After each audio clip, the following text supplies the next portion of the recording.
So hello mga viewers, kamusta kayo mga suki kong viewers? So sa araw na to gagawa tayo ng labong. Tingnan nyo pong labong dito kakaiba. Labong na may gata, na may mais at saluyot. Sibuyas, yun lang yung ingredients natin at saka asin. Hipon pa pala, kailangan natin ng hipon. So ginagamit kong gata ito. Ano siya, maganda siya. Kakanggata. So wala siyang ibang ingredients or preservatives kasi frozen, nakalagay siya sa frozen. So ito, simula na na-discover ko, ito laging ginagamit kong gata. Tapos saluyot. Sibuyas, kailangan natin. Labong at mais. So, itong mais na to, ito yung mais sa Pilipinas na malagkit. So, nabibili to frozen, sa frozen section. Kailangan pa natin nandun pa sa rep yung hipon. So, yun lang. Ito ay recipe naman ng mga Ilonggo. I hope magustuhan nyo. So, bagong tayo magluto ngayon, i-ready natin ang ating mga sangkap, ating hugasan. Pwedeng malalaki yung paghiwa nyo ng sibuyas. Or pwede nyo i-chop-chop. Tapos, ito yung proseso sa pagluto ng labong sa mga yung may mga edad na alam na nila yun. Pero sa mga bagong, yung mga lumaki dito sa Amerika or maliit pa sila umalis na ng Pilipinas o hindi nila alam itong paano magluto ng labong. So, ipakita ko sa inyo kung ano yung paraan. Tanggalin muna natin yung matitigas na part sa labas, tsaka yung balat niya. Tapos, kayurin natin na maninipis. So, ito na yung ating nakayod na labong. Tapos, i-prepare na rin natin yung ating mais. So, slice natin ng manipis para madali siyang maluto. So, ngayon, magpakulo tayo ng tubig. Yung labong natin na hilaw, ipakuluan natin.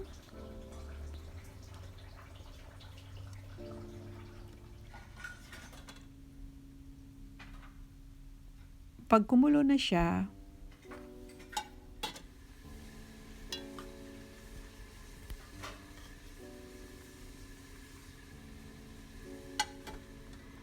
i-strain na natin ang tubig, tanggalin natin yung tubig.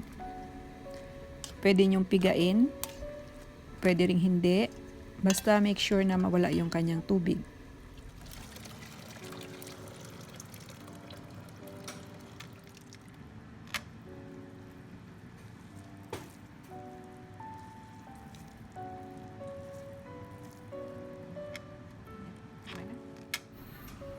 So, ready na yung ating labong na piga na natin ito. Ready na tayo magluto para sa pag-ulit. Ito yung mga ingredients natin. Sibuyas, shrimp, saluyot. Kailangan natin ng gata, mais, kailangan natin ng asin.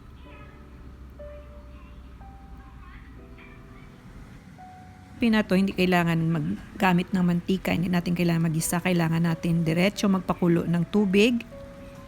Mga 4 na tasa or 5, depende kung gaano kadami ang corn nyo. Tapos idagdag natin yung ating sibuyas, pakuluan natin. Pag nakulo na, ilagay na natin ang ating mais.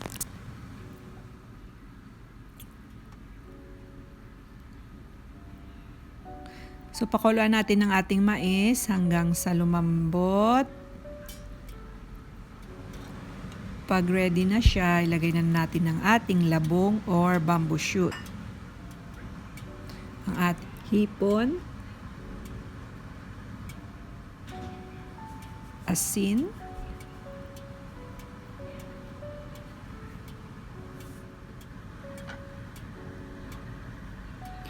haluin na natin.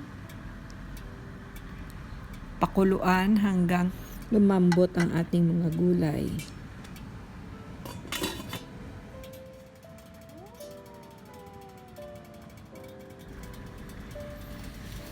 So, malalaman nyo na pag okay na kasi yung corn natin medyo transparent na yung kulay niya.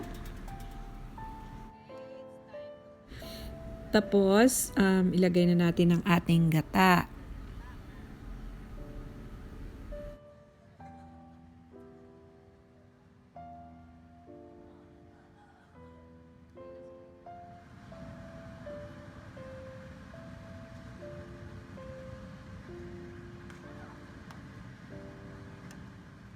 So, ang ilas natin na idagdag ay ang ating saluyot.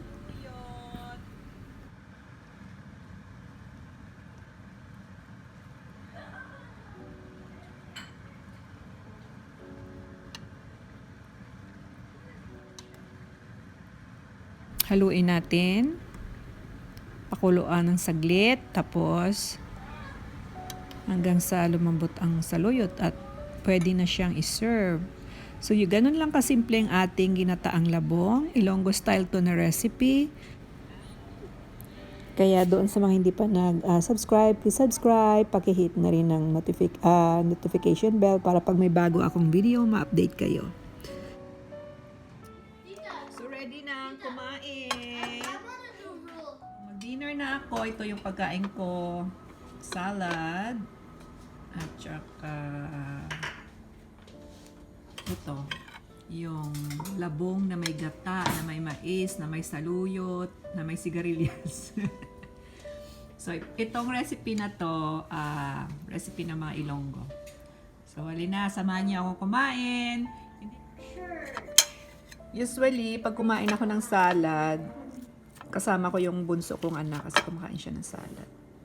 Pero ngayon ayaw niya kasi nilagyan ko daw ng avocado. Kaya ayaw niya.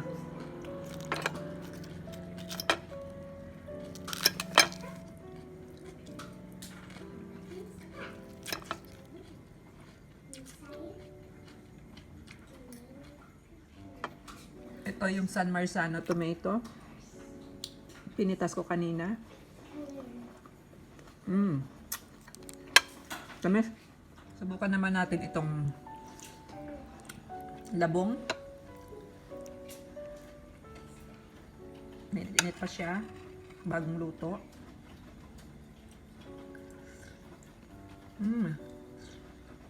Tamis. Pag fresh yung labong. Tamis. Tsaka partner talaga sila. Yung labong, lagyan mo ng corn. At tsaka gata. Pag na-combine mo na sila, iba ang lasa. Ang tamis. Tamis. So, mahirap kumain pag ang kamay ay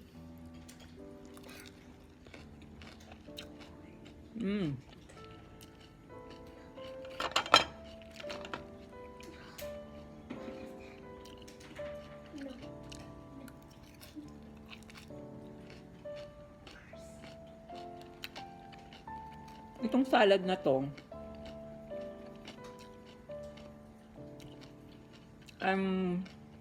ginagawa ko lang tong dressing niya. Hindi na ako bumibili ng salad dressing. Gumagawa na lang ako ng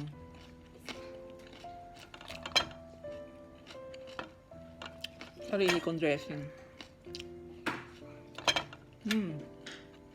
Sarap. Ito naman, tikman natin.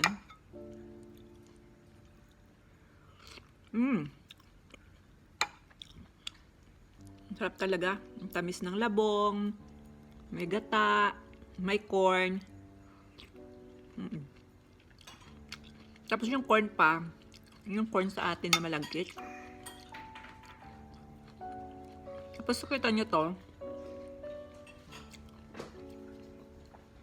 Nilagay ko yung sigarilyas kanina na pinitas ko.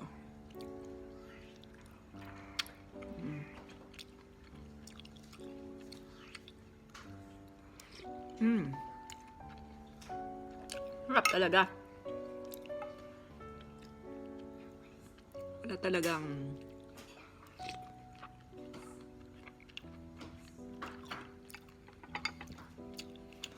walang tatalo talaga sa home cooked meal. Ito yung shrimp na nilagay ko. Ayan. Binibili ko to sa traders. Yung meron silang frozen shrimp na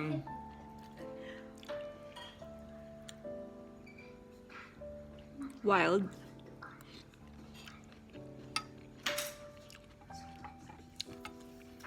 Medyo mahal lang, pero okay lang. Pang sahog-sahog lang naman sa gulay.